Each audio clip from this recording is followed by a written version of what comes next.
Welcome back to Homeopathy at Home with Melissa. Hey, Melissa. Hey, Bree, great to see you tonight. Really happy to be here. Tonight we're going to talk about acne. Dun, dun, dun. I probably Acne. shouldn't start it that way. I only do that because acne is one of the more difficult It is. things to work with. So we're going to cover what is acne, all kinds of different stuff tonight. We'll talk about remedies. And then, as I'm sure we'll get off on tangents along the way and hopefully give you guys a lot of help, a lot of encouragement, somewhere to start at home, and kick it off, Melissa. Oh, okay. So let's first just define acne. Um, so acne affects up to 90% of teenagers, and it can continue into adulthood, but also it can start in adulthood. I never had acne until I was an adult. And it didn't last too long, but I didn't have it as a teenager. So most people who develop acne have mild acne, but 1 in 5 people will have it so severely. And men are more likely to have severe acne. So acne developed after the teenage acne is referred to as adult acne, obviously. 45% of women aged 21 to 30 have some degree of acne. 16% of women aged 31 to 40 had acne, and 12% of women aged 41 to 50 had adult acne. So acne can come and look like different forms, right? So pus is the dead skin cells and the sebum and bacteria. Pimples are clogged pores, blackheads and whiteheads. Pustules are raised lesions and pus. And then cystic acne is ruptured cells around the hair follicles. So usually it's a hard, deep spot that's very difficult to get it to come to a head. So it can be painful sometimes. And acne forms, pores get clogged with a mixture of dead skin cells and sebum. And then for most of us, that's not an issue. But when oil collects behind the clogged pores, then there's this excess of oil production, and the bacteria naturally presents on the skin, and it multiplies. So then the body recognizes this as an infection, and it sends red and white blood cells to fight the infection, which causes swelling, redness, inflammation, right? Because your body's trying to fight. That whole description just made me imagine like Magic School Bus, like how it's created in there. You know what I mean? How it just made it a very basic description of acne. Yeah, that's a really good one. So there are certain kinds of bacteria that can cause acne, and Staphylococcus is one. Um, Propionic bacterium. I probably should have looked up how to say that. Cutibacterium. And then there are some resistant strains of bacteria that have been shown to be increasing because bacteria are able to change, perpetuate, or adapt to abnormal oil production and inflammation of acne pores. So they're able to change and perpetuate and adapt to antibiotics. Medical treatment for acne usually includes the very basic treatment of benzoyl peroxide. So that's a topical, it's antibacterial lotion or gel, and there are side effects. And the side effects are sometimes your skin can peel, there can be redness of the skin, sensitivity. And while there can be some reduction in the spots, it's something that has to be applied continuously, and the skin just looks awful when you use benzoyl peroxide. So then it also damages that skin layer. Another topical is salicylic acid, and this is a deep cleansing lotion or mask. Side effects are redness, soreness, and sensitivity, and it also damages that skin layer. Another topical is retinol, and it's a topical treatment to increase skin cell renewal, and the side effects are redness, burning, and sensitivity, and it damages the skin layer. And then some doctors will prescribe antibiotics like tetracyclines, and to kill the bacteria, often a 3, 6, or 9-month course. So the side effects of tetracyclines are tetracyclines are nausea, upper GI issues. It can cause antibiotic resistance. 50% of acne cases have resistant strains of bacteria. And this works while you're using it, but when you come off of them, the acne comes back. So then, usually a last resort for people, although I'm hearing it a lot more often recently as a first line of action, is Accutane. And so for 70% of people, it works, right?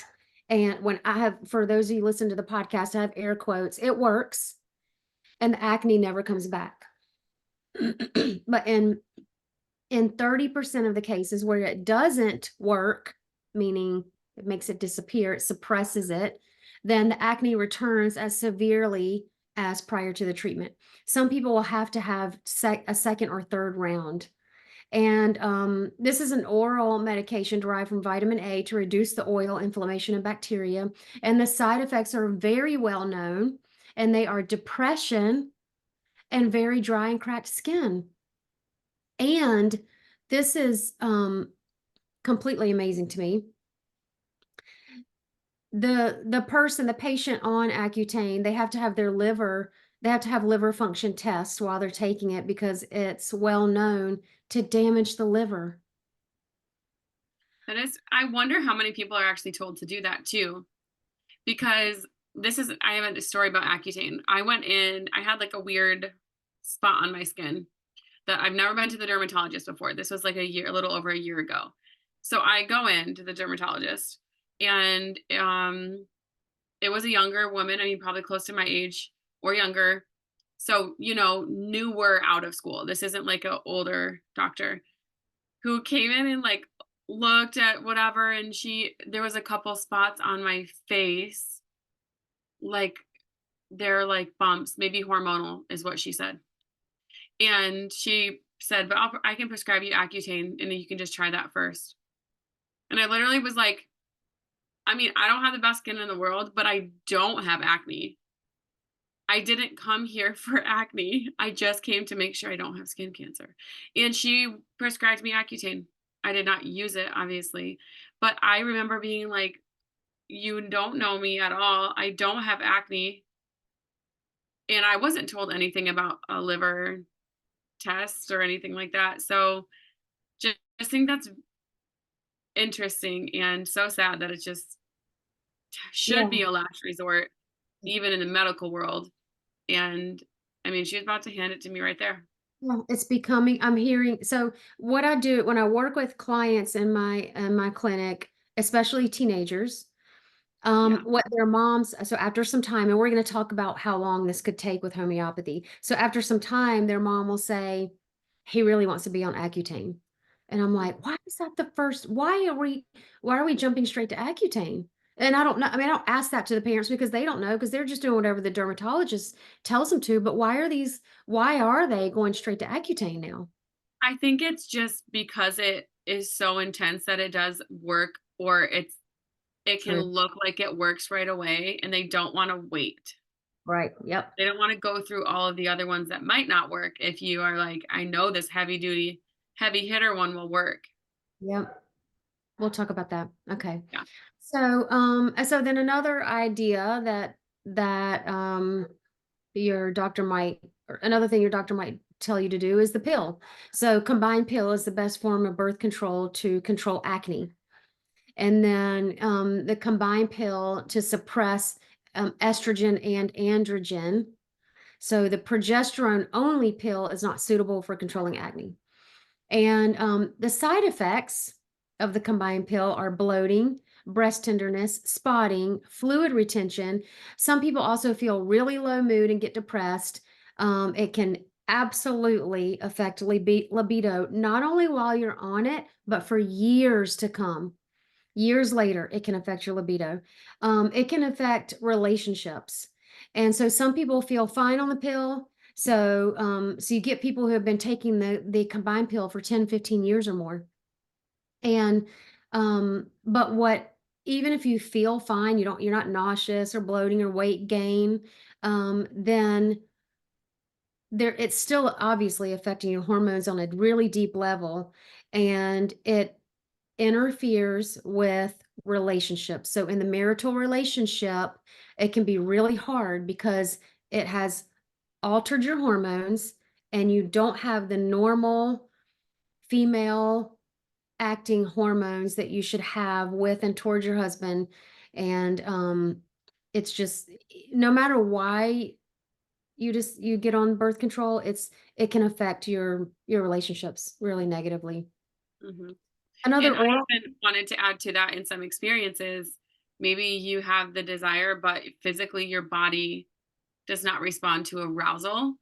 And that can be really detrimental as well. So even if maybe you have a libido, but you don't have a physical response, is also really frustrating. So I bet we could probably do a whole podcast on how we feel about birth control. But listen, don't do absolutely. it. Really don't do it. And not Um, because. and it's hard with teenagers because they're, just teenage girls we're talking about for the birth control option because they're in a hurry and they don't want to deal with this and they don't want to look like that and it's embarrassing. And so it's hard to get teenagers to say, yeah, I'll wait a year to get my acne cleared up and use in homeopathy so that I can be healthier in the future. They're not Yeah. thinking about future health. So mamas, we we see you. Like I know exactly how you feel. I really do. I see it all the time in my clinic. I have it with my own children. They want fast results, and it's hard to know what you know, but then have your teenager going into, maybe getting made fun of or depression because of the way they look. So it's a hard place to be.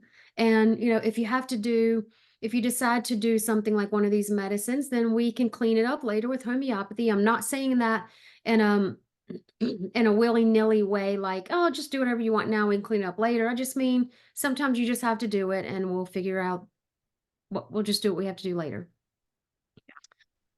So another oral medication is spironolactone. I hear this one a lot, and it's not prescribed for men or boys. It's a hormone blocker, and it blocks androgens and reduces sebum.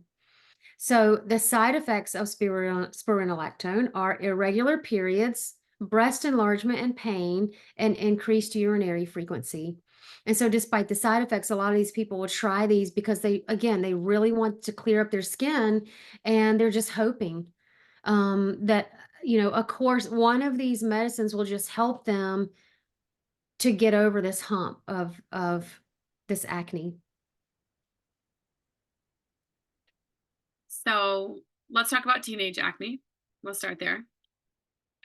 Teenage acne presents during the hormonal change in puberty, which leads to increased estrogen in girls and androgens, including testosterone, in both boys and girls.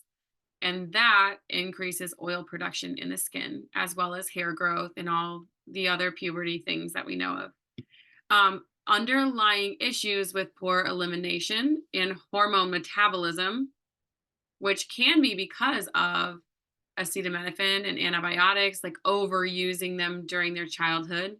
Those can lead to excess estrogen and androgen causing that acne. If you if you didn't need a lot of those things in childhood, so let's say you weren't taking a ton of acetam, acetaminophen, I'm saying that right. Yeah.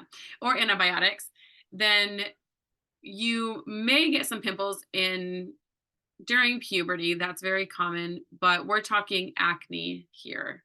So in some cases, even if we see a lot of people in who maybe have not had a lot of those things, but their parents had it or their parents had acne. You still may get acne as a teenager. Um, the reason we're seeing it so much more now is there is poor elimination or detox systems and not good hormone metabolism. There is that genetic predisposition that has been studied. So it is typically worse in teenagers whose parents have had acne, maybe oily skin, a tendency to sweat more, perspire more easily. And in homeopathy, we call those miasms. So just real quick, Melissa does have, you have a whole course on miasms. So you could look into something like that and dig really deep if you're more interested in that genetic predisposition. But that also can be why acne is worse from stress. If we're looking back at that predisposition, oily skin, easily sweaty, that increase in perspiration and oil production can be caused by stress. And we all know, and I mean, if you've been in the natural world at all, or I wouldn't even say you have to be in the crunchy world to realize the impact that stress can have on the body. So, high school, especially academics these days too, I do feel like that has to play a big part in even our skin conditions we see so much more often now.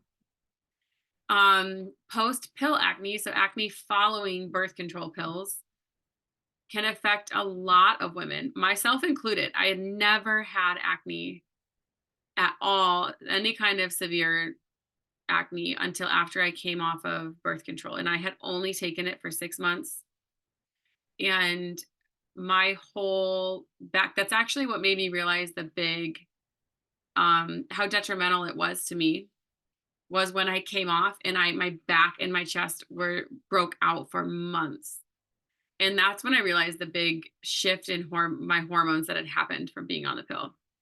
But in the pill, when the anti-estrogen and anti-androgen effects of the birth control are no longer in place, the body then responds by an overproduction of those hormones. So that is what happened to me. It can take several months for synthetic hormones to be metabolized and excreted from the body. And at that time, I was not living a lifestyle that was helping my body metabolize hormones at all. So it took a long time. So depending on the lifestyle, antibiotic use, reliance on painkillers like acetaminophen, and those synthetic hormones, the synthetic hormones can be really, really difficult to metabolize and be excreted from your body. So some lifestyle factors that contribute to acne, we have body weight, lack of sleep, diet. Those all contribute to acne, but they're not the direct cause. Cow's dairy is a major underlying issue, and it can really trigger ear, throat, chest infections in early childhood, which leads to frequent use of antibiotics and painkillers. And that really affects the gut. Some people genetically are not able to process cow's dairy, so that can play a factor. The body can't deal with it, and it causes inflammation and infection, that overproduction of mucus. Another factor is antibiotics and painkillers, like we've mentioned. Those lead to recurring tonsillitis, recurring UTIs. We see lots of little kids with ear infection being on rounds and rounds and rounds of antibiotics and painkillers over time. Sugar, fried food, processed food, all are lifestyle factors that contribute to acne.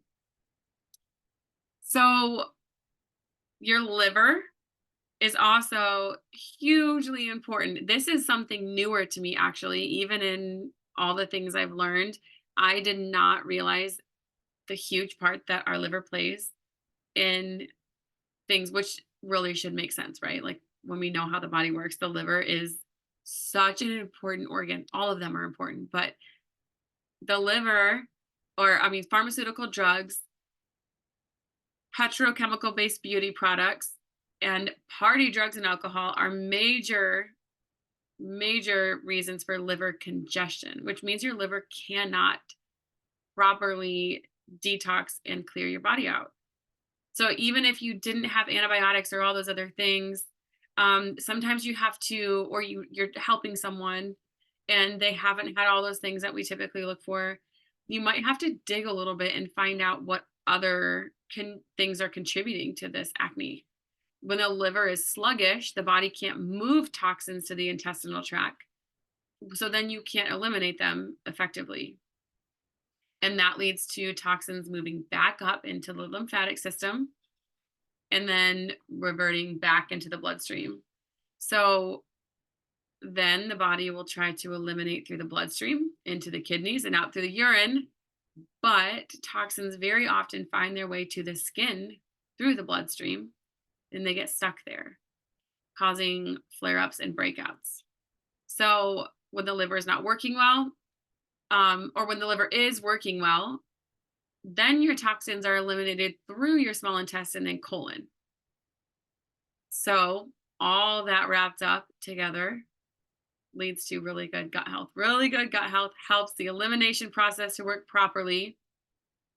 But I think we see that a lot, right? Like we know people are very aware of gut health, but I at least feel like that missing piece of the liver not functioning properly to support proper elimination. You know what? Okay, every time you see anything about gut health online, you see this picture of the digestive tract from like, I don't know where it starts, maybe here, Yeah. and down to, so it shows, the esophagus or that pipe, and then your stomach, and then maybe some colon, and then the elimination, the exit, right? You never see a picture of the liver or the gallbladder. And that No. is where it's at. Like that, I think that we see these pictures and we think, oh, my stomach. So gut health is all about my stomach, and it's about the food that I put in. Yes, it is. It's about what food you put in your body. It's also about what you put on your skin, because your skin is your biggest organ, and it absorbs all the things that you put on your skin. But the liver health is really where we need to, I think it needs to be a bigger focus. And I think it is. I mean, people are starting to get it, but for a long time, it was all about the stomach, Right. right? Well, and I think they have to be both, right? So even if your liver's functioning really well, but you have a really messed up gut, then that's not going to work well either, because then it leaks out and goes back into your bloodstream anyway. Right. So yeah, at least for me, I did not hear people talk about the liver that much. I also don't know that I paid as much attention because mainstream even crunchy media was heavy gut focused from my experience. And people they recognize gut issues when they're bloated, have a lot of gas, they have loose stools, or they're constipated. But I at least didn't, and I don't know, they don't always link it to the liver. And the liver is heavily linked to hormones. But I think what I'm starting to connect in my brain is gut health is the liver and the gallbladder and the stomach and the esophagus and the colon. Like it's Yeah, everything, where for so many years when I heard gut health, I just thought stomach, right. colon. That's true. That is very Not liver true. and gallbladder. Mhm. Um, and I even wonder if we start focusing more on not just focusing on the liver, but adding in additional liver supports, like we're going to talk about today, in some of these skin conditions could make a big difference.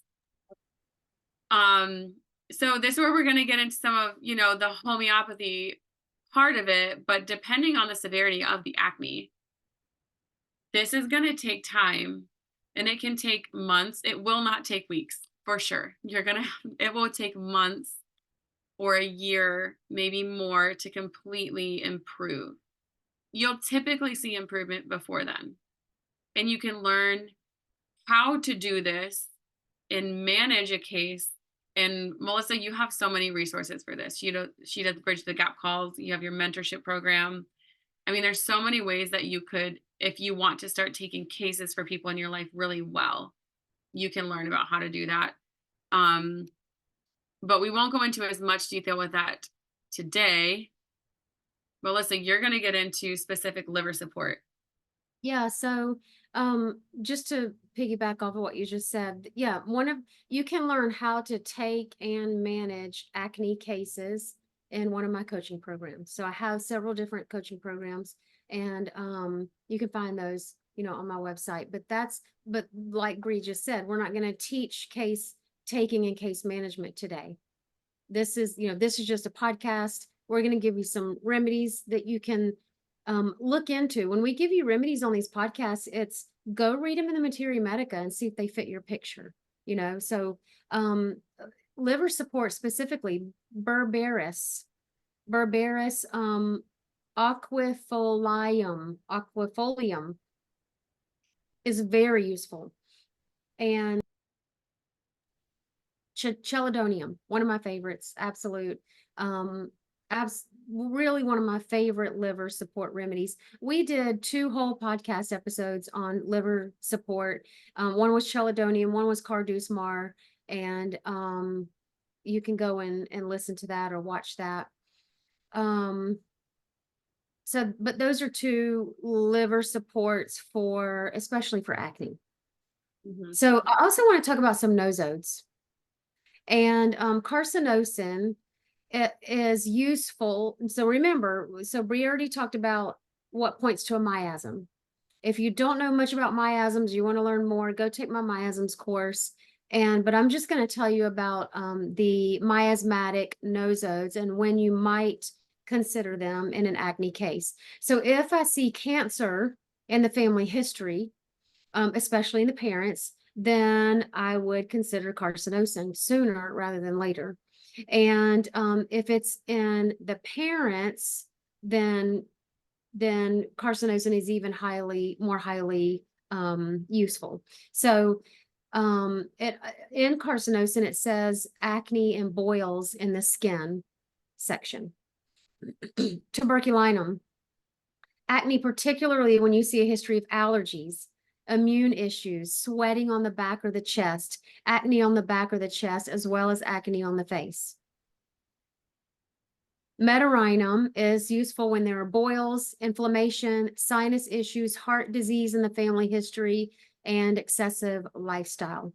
So meaning all that partying, all everything that you mentioned earlier, Bree, about the things the party lifestyle that can affect the liver. So the Metaurinum picture is like a wild party animal. And then syphilinum, when there's foul pus, might be a medical history of accidents, like broken bones, living on the edge. The person who lives on the edge can also be a little bit obsessive and potentially something destructive about their lifestyle. So syphilinum, the main keynote of syphilinum is destruction. So if they lead a destructive lifestyle or have a history of that, and they have acne, you might consider syphilinum. So some other of the top acne remedies. So those are remedies. For if you're kind of new here, nosodes are a class of remedy. So they're just a very specific class of remedy. And we've talked about them before. If you want to know more about those, you discuss those in your classes, or you can look those up. But these remedies we're going to talk about now are probably more commonly used, where this might be a better place for you to start if you're doing this on your own. And we just talked about this one, Chelidonium. This is most often prescribed for acne, or it's one of the ones most often prescribed when you're dealing with acne. And it is one of 2 main organ support remedies for acne. So when we're talking about the liver, it's not just the liver. Remedies don't work in just one thing, but this is great for somebody with a history of antibiotics, birth control, painkillers, Accutane, or maybe the other medications we talked about, which makes sense, right? When you're talking about flushing the liver and liver congestion. These people probably prefer warm drinks and food. They, if they're cold, so if they're feeling cold often, where they want to be warm, it can be a sign of liver remedies being needed. They often have red pimples on different parts of the face, maybe inflamed pimples from the chin to the cheeks. They may feel despondent, anxious, really worried that they've just ruined their health. You can start with Chelidonium in a 3x or 6x daily for 2 to 3 months. So you could get a 4 gram bottle, which is, I mean, it's probably it's smaller than 2 gram, and just keep going until it's done. Mm. And that may be a good place to start. And with a lower potency, it's probably going to be pretty gentle and easy to try yourself. Yeah. So the next remedy is berberis that I mentioned earlier, and aquafolium. That's what I want to say. I want to say Not aquafolium. vulgaris, right? What?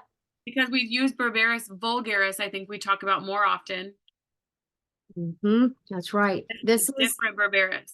That's right. What we're talking about tonight is berberis aquafolium. Yes. For sure. So this is one of two main organ support remedies for acne, just like Bree just said. So with Chelidonium.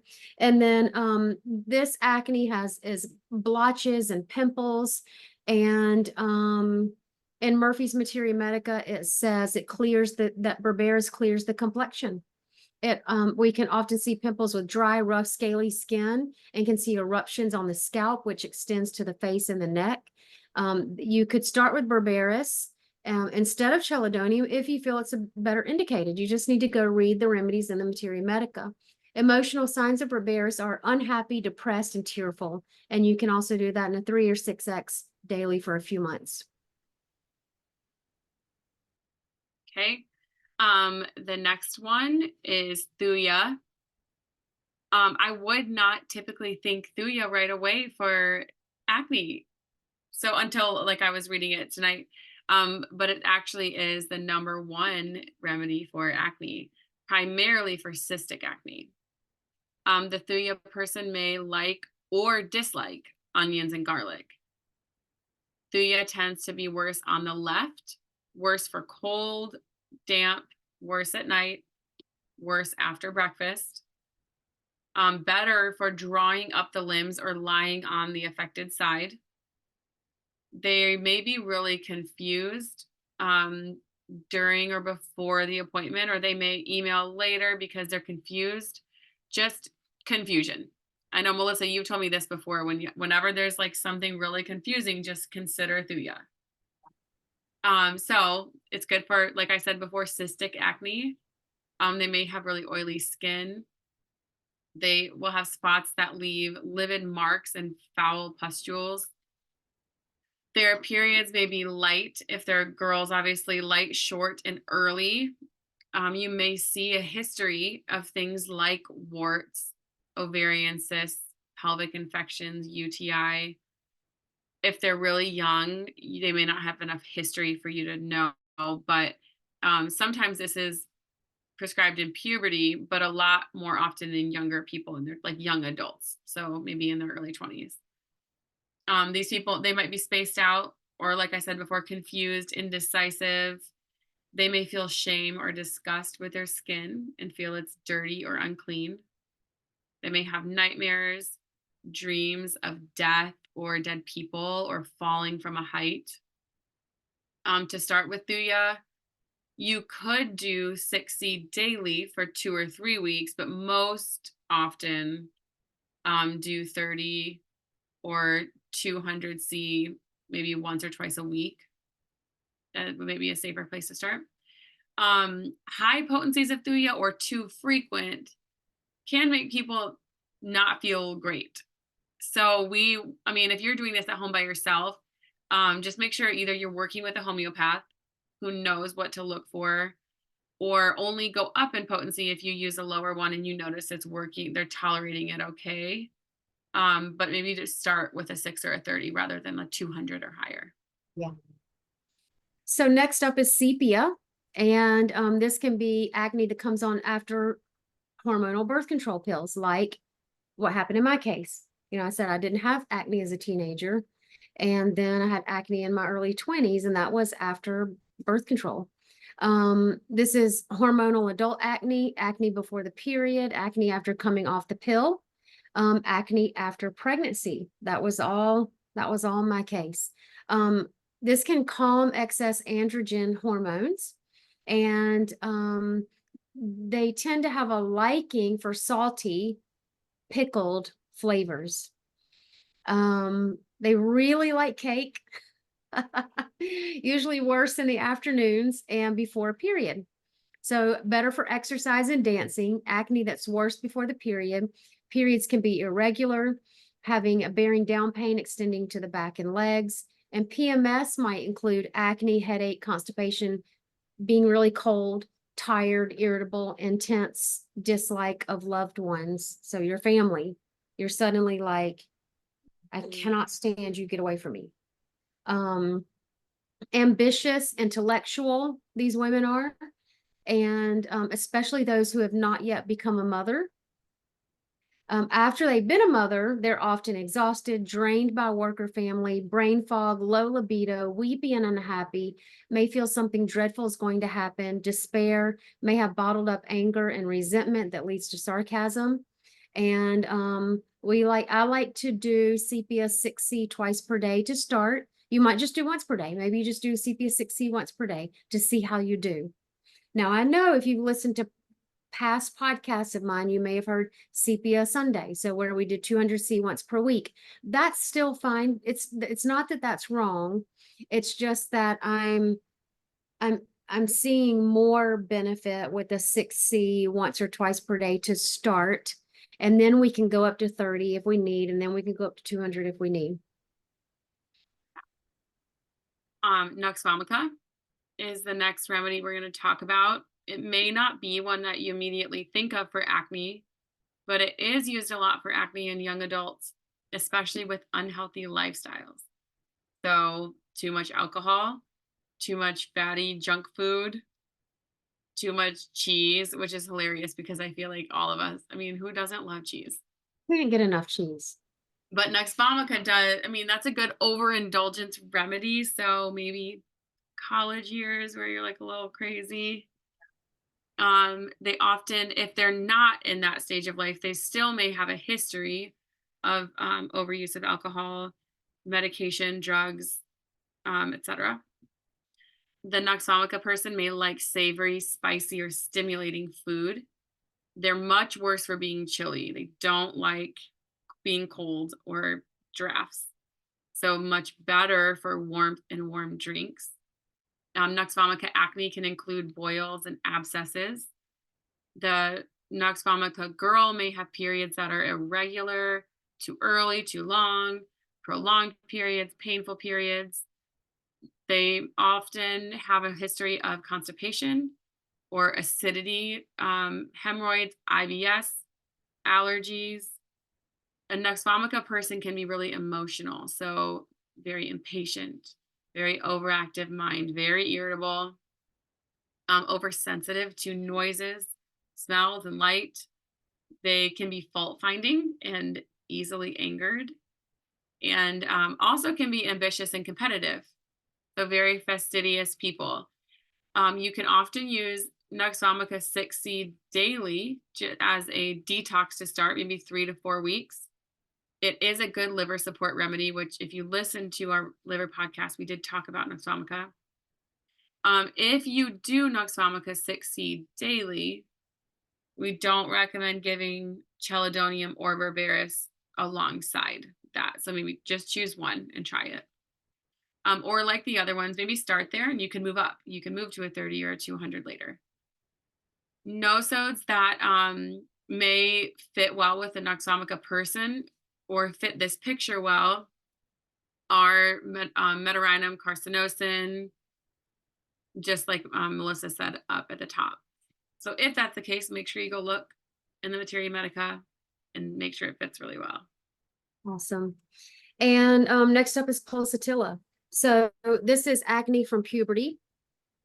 It can calm excess estrogen. The pulsatilla person likes salty, sweet pastries and biscuits. They may like to snack instead of eat meals. Often not very thirsty, worse for rich fatty foods, worse for heat, worse for getting wet, worse for emotions, better for fresh air and consolation. And their acne symptoms are often at puberty or since puberty and have pustular spots rather than cystic. Their periods may be early, late, or absent, and their PMS may look like sore breasts, headaches, and very tearful and sad. They can also have a history of anemia, worse for hormonal changes, worse if the period is late. They can be clingy or shy, and mood changes easily, which may be sad and depressed from a breakup or a friendship issue. And then they need company and they need closeness and they need to touch you and love you and hug you and sit on your lap and sit close to you. And they may be a little codependent with the mother, sister, friend, partner. But listen, that's not always the case. It doesn't, it, often we teach pulsatilla in a way that is weepy, whiny, clingy. You might not be any of those things and still need pulsatilla. So we have to remember that when we give these keynotes, you don't have to match 100%. So just keep that in mind.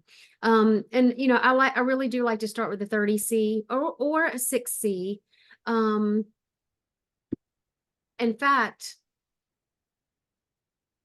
Bree, what are you Yeah, on?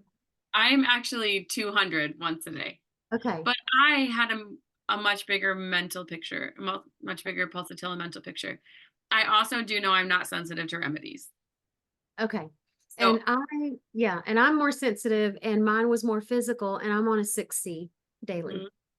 And neither of us, I think both of us were surprised that we did have done so well with pulsatilla. Yeah. And you know what I did for both of us was I repertorized. I used the repertorization process and came up. I was so surprised to see pulsatilla for myself. I was like, and that was amazing. So because I'm not weepy, whiny, clingy. Don't touch me. No, Okay. I mean, I even am like physical affection, but I'm not like clingy and not weepy and whiny. I mean, and I don't want to be held. Like when I'm upset, I usually want to just like, okay, I'm Oh, gonna well. go do Mhm. myself. So I did think that was funny. And the repertorization is interesting too, because that means you're including other factors, not just one thing. Right. So that's something to consider. If you're looking at this and acne is the only thing you have going on, you're just going for acne, you're going to look for different things than like we did, probably. Right. Right. Yeah. Yeah. Good. So some Um, other things to yeah. consider, sorry, are Hepersulf, arsenicum album, silica, and sulfur. Those are just some big acne remedies. Mhm. And I wanted to read to you from the Banerjee Protocols book, the Banerjee Protocols. So this is the Banerjee Protocols by the doctors Prateep and Prasanta Banerjee. And the first line, so this is acne vulgaris or acne rosacea. And the first line medicine is Hepersulf 200C, 1 dose every other day, and Arsenicum album 200C, 1 dose every day. That's acne vulgaris. And then acne rosacea is Bovista 200C, 1 dose every third day, and antimonium crudum 6C twice per day. So I like the Banerjee protocols. That's a nice, easy place to start if you want to start there and you didn't know it. And you can grab this book. The only thing I want to say, if it's okay, with any skin thing with the Banerjee protocol, they're great to start with, and they're a good, safe place to start with. And there will come a time where you'll have to get more specific to that person. So even if you start with the Banerjee protocol, I would really encourage everyone to take a full case, like take really good notes and pictures and all the things about where that person started. So that when it comes time to you see the protocol work, I don't know, do you see that when you're doing acne? That it shifts as it heals, like that doesn't work to totally clear a picture? I don't have anybody that gives homeopathy enough time to clear acne, I unfortunately. know, that is the honest It's truth honest. about it. Yeah. Acne is so hard to get to stick with. because like we said earlier, it could take a year.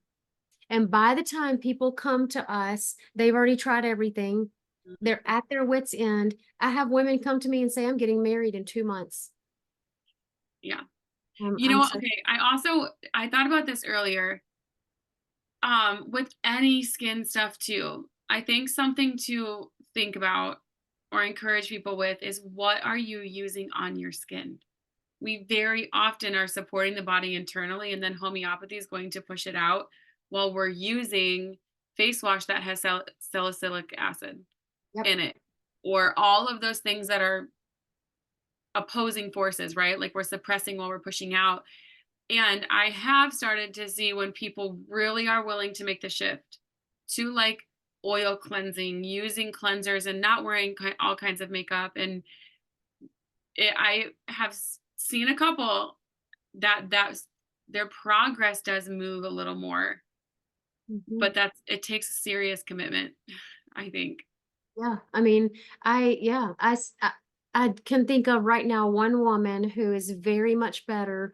And I believe we started working on it a year and a half or 2 years ago. And she's like, not 100%, but way better where she's not worried about it anymore at all. She was an adult woman who was like, I'm going to stick with this. She had already tried everything, but these teenagers that come, they're just, they don't give it enough time. I was going to say something else about, oh man, what was that last thing you just said? Topical stuff. Thank you. Tallow, beef tallow. I have heard just especially recently, beef tallow, I think especially mixed with olive oil, it can do amazing things for the skin and it's not suppressive. So, yeah, thinking about what you're going to put on your skin, we can't, and there's some skin thing that's been so greenwashed and everybody's like, it's good. Oh, well, there's CeraVe. Uh-huh. A lot of people think that's like a cleaner one. It's not. It has a bunch of stuff in it that shouldn't be used. There's cleanser and moisturizer. So you got to consider both. If you're putting moisturizer on too, even if you're like cleansing with a good soap and then you put CeraVe moisturizer on your face.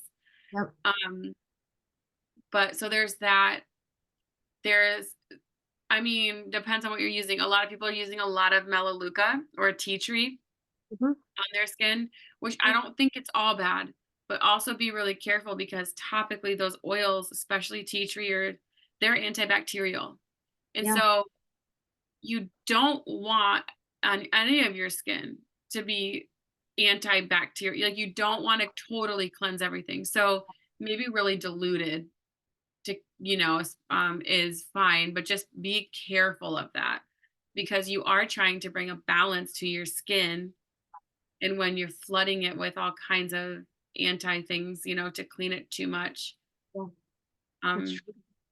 anyway, I Yeah. think CeraVe is the one I hear the most often. Yeah. So And, maybe and there's other ones. yeah. And so anytime I love that you brought that up. I'm so thankful because yes, when you're using homeopathy to uproot the acne and then you're using topical things that are suppressing, they're just they're just working against each other. They're push and pull and push. Homeopathy's trying to bring it out to get rid of it, and the topical or whatever acne is pushing it back in, and they're yeah. I just so when people come to me and say we're going to go to the dermatologist and we're going to use Accutane or whatever, can we still use homeopathy? I say you're wasting your time and your money, honestly. So let's use homeopathy for other aspects of your health, your gut. Let's be addressing the liver. I'm not saying you're wasting your time and money to use homeopathy at all, but I'm saying for acne, for the skin, finish your Accutane. But while we're doing that, let's support the liver and let's try to get the diet as clean as we can. And then we'll see what we have to deal with after you're done with that. Yeah. Okay. Hey, well, this was great. Thanks for being here with me, Bree. And you listen, y'all, if you're dealing with acne, try some of these remedies, read them in the Materia Medica. If you need help, let us do a chronic consultation, but come into it with patience. Like, you need to set yourself up for a year. Okay. All right. So a year from now, I expect to be very much better. But even if you're not, some people can take 2 years. It depends on how much suppression you've had in your life. It really does. I mean, if you're an adult with acne and you've had, a lifetime of suppression, it's going to take longer. And then, you also want to clean up your diet. So let us know if you need help. We're here to help. Thanks for being here, Bree.